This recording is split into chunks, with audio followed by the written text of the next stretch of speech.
Dad always said, "Chloe, you're as tough as the old boots I fish in." And he wasn't wrong. Raised in a small town where the winter didn't ask if you were ready before it hit, I grew up pretty fast after Mom passed. All I got of her is a couple of pictures where she's smiling under the brim of Dad's fishing hat, her eyes kind of crinkling at the corners. Dad was a fisherman, started with a beat-up boat that looked like it'd sink if you sneezed too hard. But he had big plans, worked his fingers to the bone, and eventually built up a business that had our name slapped on a huge fish processing plant down by the docks. He was out before sunrise, back after dark, always smelling like the catch of the day. It wasn't like he left me to fend for myself though. Carol, my stepmom, came into our lives when I was about 7. She couldn't have kids of her own, so she poured all that pent-up love into me. We didn't always see eye to eye, especially when I hit those teenage years and got all prickly, but she stuck by me like glue. One night, I remember sitting at the kitchen table with my book spread out, and Dad came in, looking more tired than usual. Carol had fixed him his favorite, salmon, pan-fried just right, and he slumped down at the table, gratefully. "Thanks, love," he said to Carol, then turned to me with a look. "School going okay, kiddo?" "Sakai. Just boring," I shrugged, scribbling something in my notebook. "Boring," she says. "You hear that, Carol? Our girl's gonna be a genius, and she's bored." Dad chuckled, his eyes crinkling like Mom's in those old photos. Carol just smiled, ruffling my hair a bit too roughly. She'd better be, with college costs these days. That was our life. Simple, sometimes a bit rough, but filled with enough laughter to keep the cold out. When high school was done, I was itching to see more than icy roads and fish. I told Dad I wanted to go to California for college. He wasn't too thrilled at first, all that distance, but he knew I had it in me to make something of myself. "California, huh? You'll melt out there." He'd joke, but one evening, he got serious. We were fixing one of the nets, hands all tangled up in ropes and seaweed. "Dad, I gotta go. It's not enough here for me," I admitted, not wanting to hurt him but needing him to understand. He was quiet for a long moment, just working the ropes. Then, he nodded. "All right, Chloe. You go make us proud. But promise you'll call your old man, huh?" So I went. Off to California with my dreams in one hand and a promise in the other. Maybe I was naive, maybe just young, but either way, I was ready, or so I thought. Stepping off the plane in California, the sun hit me like a slap in the face, warm and bright and relentless. Not a lick of the cold, harsh winds of Alaska. My first thought? Dad was right, I was gonna melt. College was a whole new world. Campus was buzzing with folks from all corners, talking fast about things I hadn't even heard of. I bunked with a girl named Jess, a local who took one look at my flannel and boots combo and said, "You're not in Alaska anymore, girl." "I can see that," I shot back, trying not to feel like a fish out of water. Jess laughed, a good, hearty sound. "You'll fit in just fine. Everyone does eventually." Classes kicked my butt at first. Economics isn't for the faint-hearted, and I had to hustle harder than I thought. Nights were long, coffee-fueled marathons with books and laptops. One day, slumped over a textbook in the library, a guy dropped into the seat opposite me. He had a smile that seemed too easy. "That looks intense. Preparing to take over the world?" "Just trying not to fail my midterms," I said, pushing up the glasses that had slid down my nose. "Ah, the humble student life. I'm Michael, by the way." He extended a hand, and I shook it, noting the firm grip. "Chloe. Nice to meet you," I replied, then went back to my books. Michael was in some of my classes, and we kept bumping into each other. We started having lunch together, sharing complaints about bosses and deadlines. Michael was easy to talk to, made me laugh more than I expected. It wasn't long before we started dating. He was different from the boys back home, smoother, more polished, but with a charm that felt genuine. A few months in, Michael's mom invited us over for dinner. I was nervous, smoothing down my dress, while Michael just grinned and told me, "She's going to love you." His house was nicer than I expected, and his mom, Linda, was all smiles and hugs. She was a bit intense, asking a million questions about Alaska, my dad's business, and my plans for the future. "So, Chloe, Michael tells me you're quite the catch, what with your economics degree and all. You thinking about the long haul with my son here?" she asked, her eyes sharp but not unkind. I choked on my water a bit, coughing while Michael clapped me on the back. "Mom, give her a break," he laughed, but Linda just waved him off. "I'm just saying, it's good to think about these things," she said, serving up more food than I could possibly eat. The night ended with Linda whispering to me as we said goodbye, "You're good for him, Chloe. I can tell." Driving back, Michael was quiet for a long time before he said, "So, what do you think? About us, I mean?" "I like where this is going," I said, feeling a mix of excitement and nerves. "Let's see where it leads, okay?" "Okay," he agreed, and for the first time in a long time, California didn't feel quite so far from home. As I lay in bed that night, the distant sound of the ocean in my ears, I thought about Dad and Carol. They'd be happy for me, I figured. Happy that I was finding my way, making connections, maybe even building a future. The wedding was a blur, flowers, smiling faces, and a dress that felt a bit too tight. After all the dancing and cheers, when we finally settled into living at his mom Linda's house, reality started to set in. "Chloe, you'll see, it's easier this way. Mom needs us, and we can save up for our own place," Michael reassured me one evening as we unpacked our wedding gifts in what used to be his old room. "Yeah, I guess you're right," I replied, trying to sound more convinced than I felt. The room still had his high school trophies and old posters on the walls. It didn't feel like ours, it felt like I was just visiting. Things were fine for a while. Linda handled most of the house chores, letting me find my footing at my new job and in this new role as a wife. But about 6 months in, everything changed overnight. "I went to the doctor today, Michael. My back's worse, and he says I need to take it easy," Linda announced one night at dinner, her voice tinged with worry. "Of course, Mom. Chloe and I can take on more around the house, can't we?" Michael said, turning to me. I could only nod, my mind racing with what that meant. Before I knew it, Linda's version of taking it easy meant I was doing everything from cleaning to cooking, with her supervising from a kitchen chair. "You'll want to add more salt to that, dear. Michael likes his food with a bit more flavor," she'd say, watching me fumble around with the spice jars. One day, as I was elbow-deep in scrubbing the bathroom, Michael called me. "Hey, Chloe, Mom's really not doing well."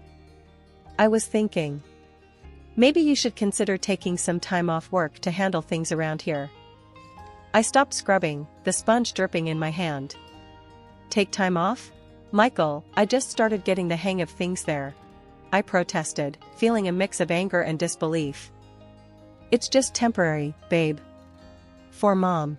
We need to look out for her," he pushed, his voice firm, leaving no room for argument. So, I did it. I quit my job, telling myself it was the right thing to do, the family thing. But days turned into weeks, and my job at the office turned into full-time housekeeping. Linda's health issues seemed to vanish when it came to critiquing my cleaning. I'd vent to Michael when he got home, but it was like talking to a brick wall. "She's just trying to help, Chloe. You know how she is," he'd say, brushing it off, making me feel smaller and more isolated each time. Every day was a marathon of chores. I scrubbed, dusted, and cooked with all the energy I could muster, but Linda always found fault. "You missed a spot there, just behind the couch. And use more elbow grease, will you? It's still not clean," she would say, her voice sharp, cutting through the hum of the vacuum cleaner. Cooking was another battlefield.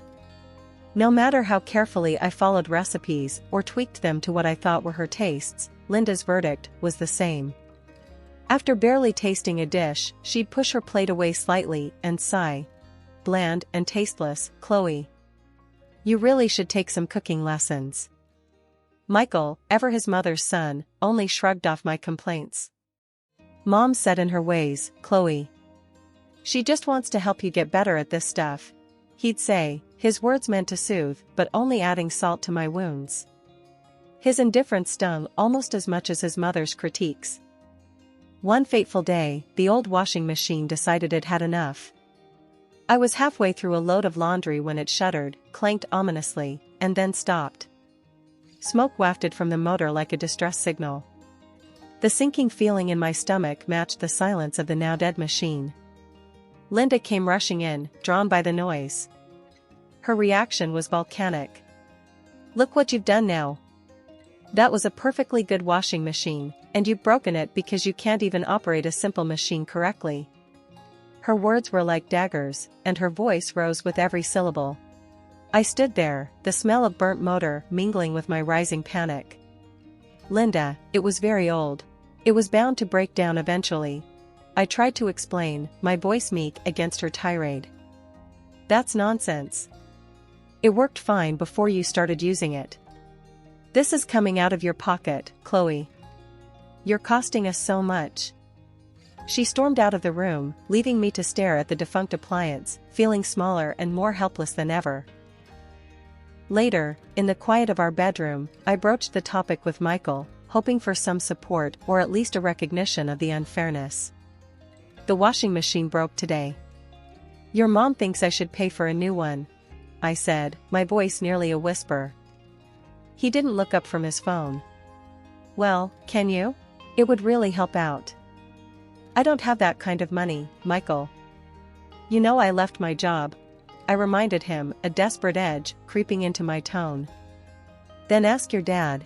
He can afford it, he replied casually, as if I were discussing buying a new dress rather than solving a crisis inflicted by his mother.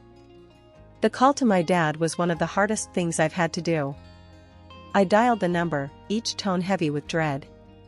When he picked up, his voice was a bomb, but it only made things harder. Hey, kiddo. How's everything with you?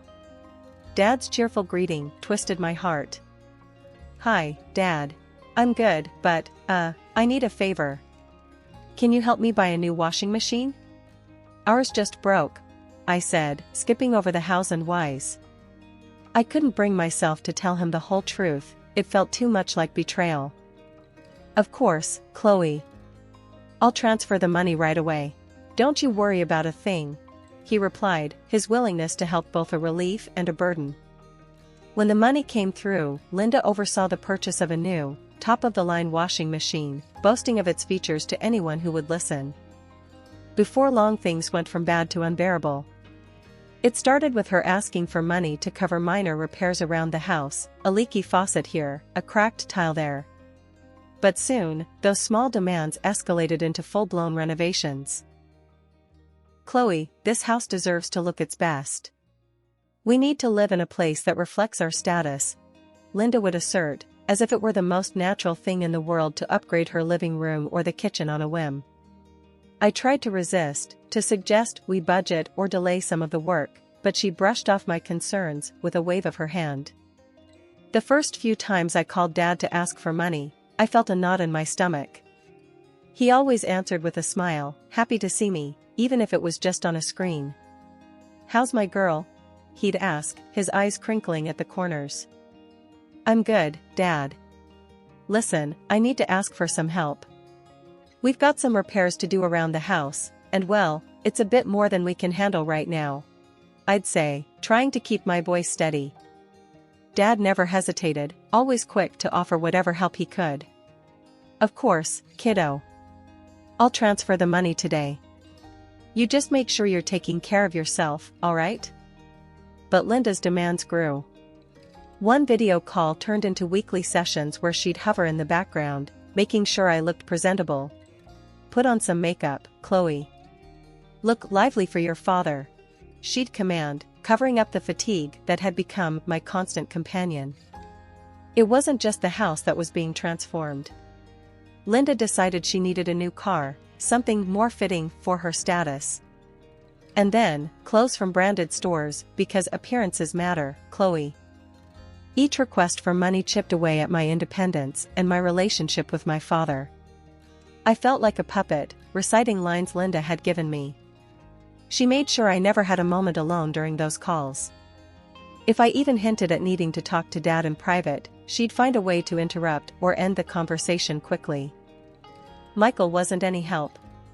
He'd come home late, often smelling of booze, shrugging off my attempts to talk about how out of control things were getting. "It's what families do, Chloe. They help each other out," he'd slur, dismissing my concerns.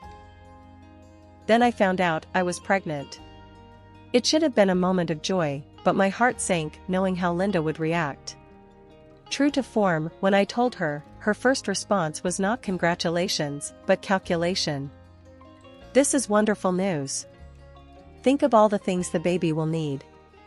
You'll have to talk to your father, we'll need to set up a nursery, and babies need so much stuff," Linda enthused, already listing things to buy.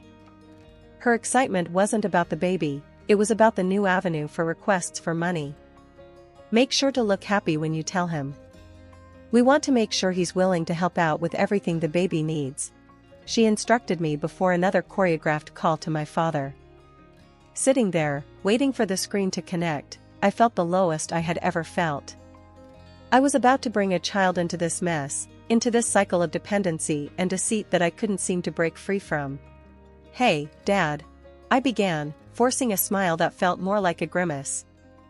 "I have some news, I'm going to have a baby." Dad's face lit up, a genuine moment of happiness in the charade my life had become. "That's wonderful, Chloe. Absolutely wonderful. You know I'll support you in any way I can." Living with Linda and Michael had become unbearable, but it grew worse after the birth of my baby. The days and nights merged into an endless cycle of demands, criticisms, and exhaustion. Michael was hardly ever home, and when he did show up, his presence only added to the tension. "You've really let yourself go, haven't you?" Michael would sneer, eyeing me as if I were a stranger, not the mother of his child. "You look like an elephant.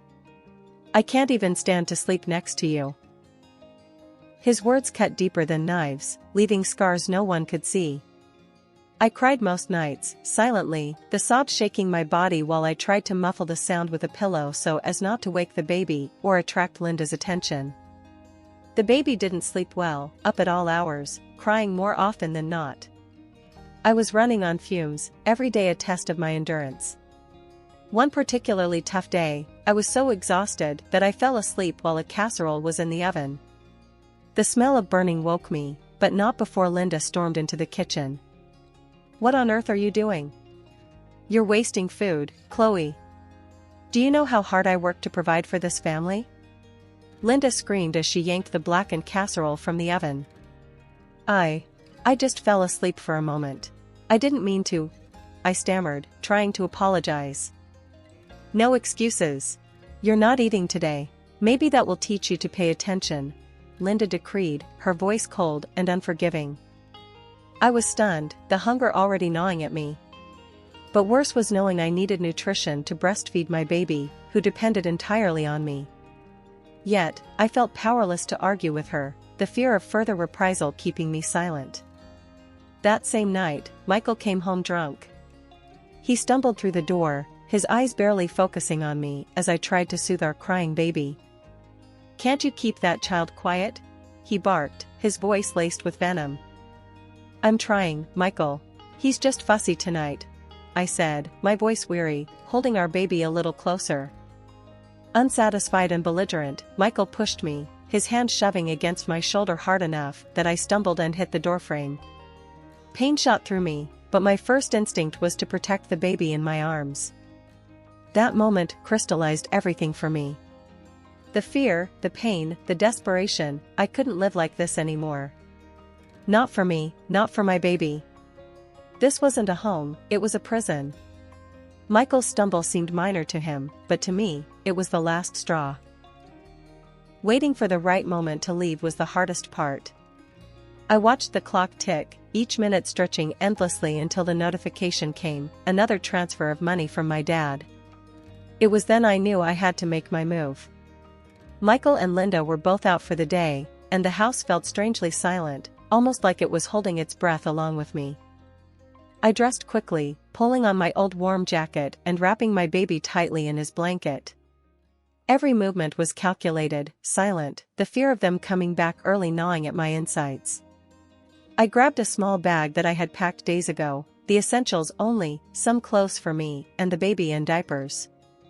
With my baby secured in my arms, I stepped outside, locking the door behind me one last time. The taxi ride to the airport was a blur, my heart pounding so loud I could barely hear anything else. I kept looking over my shoulder, paranoid that Michael or Linda might pull up behind us. At the airport, I bought the tickets, my hands shaking as I handed over the cash. The amount drained nearly all the money I had, but it didn't matter. We were going to be safe, we were going to be free. I turned off my phone, cutting off any chance they had to track me down or persuade me to come back. Landing in Alaska was like stepping into another world. The biting cold slapped me awake from the haze of anxiety and fear that had clouded my mind. I hailed another taxi and gave the driver my dad's address.